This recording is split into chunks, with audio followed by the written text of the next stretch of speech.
Well,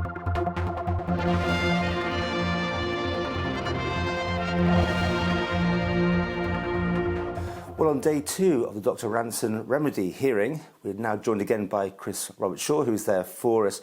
Not so much information coming out today, Chris? No, not so much today. We only had an hour and a half, perhaps a little bit more, with the KC representing the department. Not quite as aggressive as yesterday. There was still one occasion where Rosalind Ranson had to leave the room, having become upset again. But once we'd finished with that particular QC's questioning, the tribunal settled down into a calmer atmosphere when we heard from the QC for the appellant, Rosalind, and also very calm, quiet, careful questioning by the tribunal as well. So the tone changed. So there wasn't quite the aggression from yesterday, and there wasn't. It was more routine today. But perhaps we can pick out a few pertinent points which those interested in this might find they want to follow. One point is that there's going to be a further delay, because I think this is going to occur because, having missed Tuesday, which I presume was when we were going to hear from two experts with regard to medical evidence, which I assume is related to Rosalind Ranson's well-being, that had to be put off, and it's their availability that's the issue. So unfortunately now, I don't think the tribunal is going to complete hearing its evidence until, I believe, around the second week in March. So there's going to be a delay there. They are sitting again tomorrow. Tomorrow will be a little dry because it's talking about pension forecasts, and that's very routine, isn't it? Very dry. But points that came out, if we can go through them, Paul. One interesting point that Rosalind Ranson made was that, and this came out of questioning related to other things, but she was talking about there are actually two commissioning departments, one in the Department of Health and Social Care and one in Manx Care. And as, if I've understood this correctly, if the commissioning is done by Manx Care, why is there effectively another commissioning department in the Department of Health and Social Care, when in fact the only organisation they can commission to is Manx Care? So it's an interesting point about degrees of duplication, and underlines the question, is DHSC itself now too big when you consider that Manx Care do the vast bulk of the work, when you consider that DHSC should be a policy and legislation body? I think there's room to look at this quite seriously once the tribunal is over. The next point I want to make, it was actually a return to the Ex-Pol inquiry issue. And we heard, as you'll recall, that the Ex-Pol investigation hadn't found anything untoward. When we got round to QC Siegel's evidence, that's the one representing Rosalind Ranson, he asked a series of questions which created a link, again, about the dates, the altered dates, or so-called altered dates. And the two documents he drew the tribunal's attention to, and if I just may refer to my notes, because I don't want to be incorrect here. The first one was a document created in July 21, purporting to be March 20. And that date very conveniently coincides with such a document needed when it came to the PAC evidence. So it was responding to evidence given at the PAC. Now, you can call that a coincidence, by all means. But then the other document, purporting to be early 2020, created on the 7th of October 21, again coincides with the need to produce a document of that nature.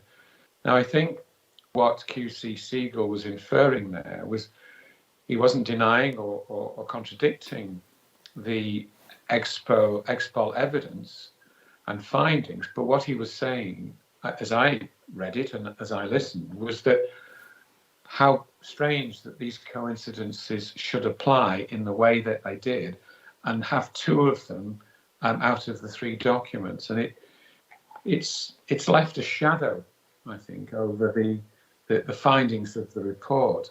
Whether it goes any further, I don't know, but there is the remnants of uncertainty about the whole matter there. Indeed. I don't know whether you want to comment on that one. I mean, I think a lot of people are always going to be worried when someone's commissioned some report that if they're behind it, they're always going to have, a certain thing they want to look for. I'm not saying anything has happened in this case, but it's open to interpretation, isn't it? When people commission things like these, what information will come to light. So you're saying there is still a bit of a worry over what's gone on. You've been very polite and diplomatic, and I understand we have to use those sort of terms to say it was a coincidence that this happened, but it doesn't help, does it? Really, in this situation. And looking back, and I think quite a few people felt this at the time, that inquiry shouldn't have been commissioned by the respondents, by the department side, in isolation. There should have been a way to make it completely impartial, and then for both parties to contribute to the evidence.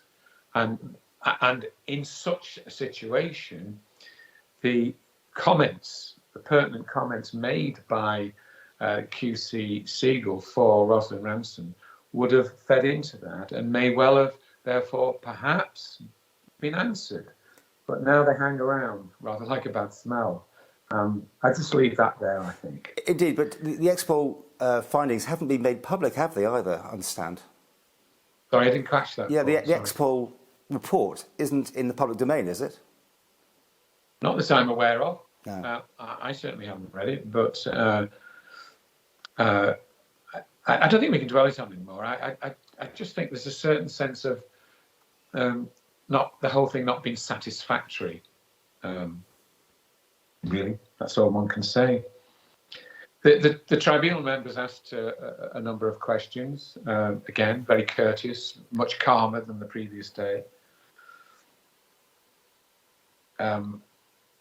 The QC Siegel took us through a series of very routine, calm questions, and then we came to Teresa Cope's evidence.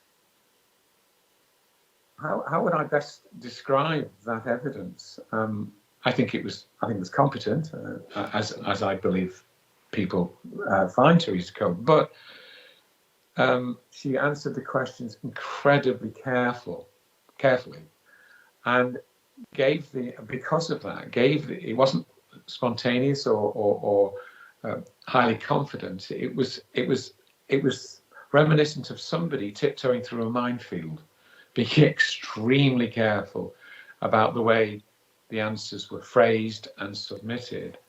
And we need to point out, you're talking about the head of Manx Care, right? Teresa Cope is the head of, CEO of Manx Care, yes. Being very careful to tiptoe through a minefield, I suppose, trying to balance various tensions and issues off. I always think in these sorts of things, if people act and respond naturally and confidently, that their answers have more credibility. If you've got a professional like Teresa Cope being incredibly careful, it leaves you with as many questions as answered, because it leaves you thinking, well, there is discomfort here. This was incidentally, more or less, more than anything, it's related to Rosalind Ranson's departure as medical director, in the sense that there was an attempt, well, not an attempt, they did park her in the DHSC with some spurious idea that she was better at strategy. The inference being that she wasn't good at operations, but that was never called into question. And for my own part, obviously there's some significant background in this.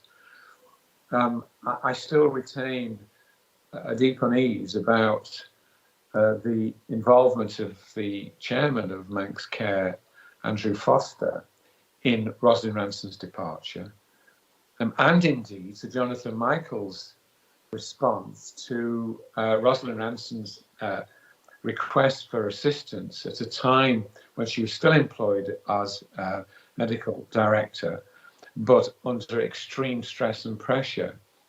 And the response and support she got from Sir Jonathan Michaels was zero, zilch, nothing.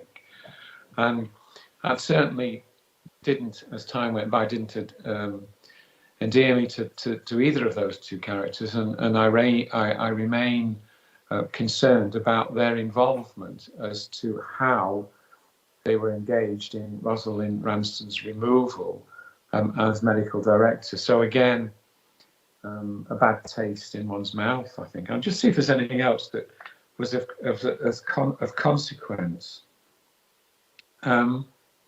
I mean, what are you doing that, Chris? Is it almost like you can read the report of what happened at the tribunal, but when you're actually in the room, it plays out slightly differently? Would that be a fair thing to say when you see how they react under questioning?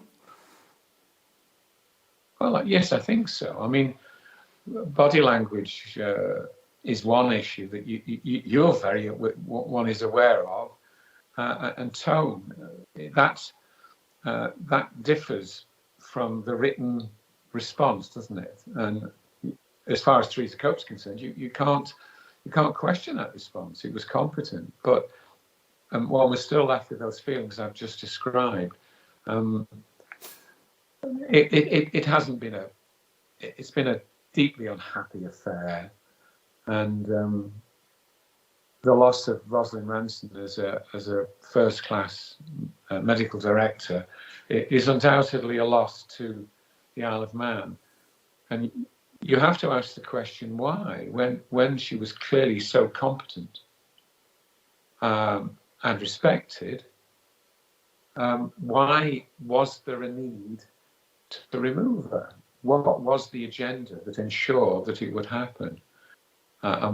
And apart from the issue, if you recall, of the incredible degrees of stress between Magson, when she was trying to follow UK policy, and Rosalind Ranson, who was doing her best to protect the interests of the Isle of Man, particularly, well, not just only, but particularly at the beginning, when we were talking about the closure of the borders.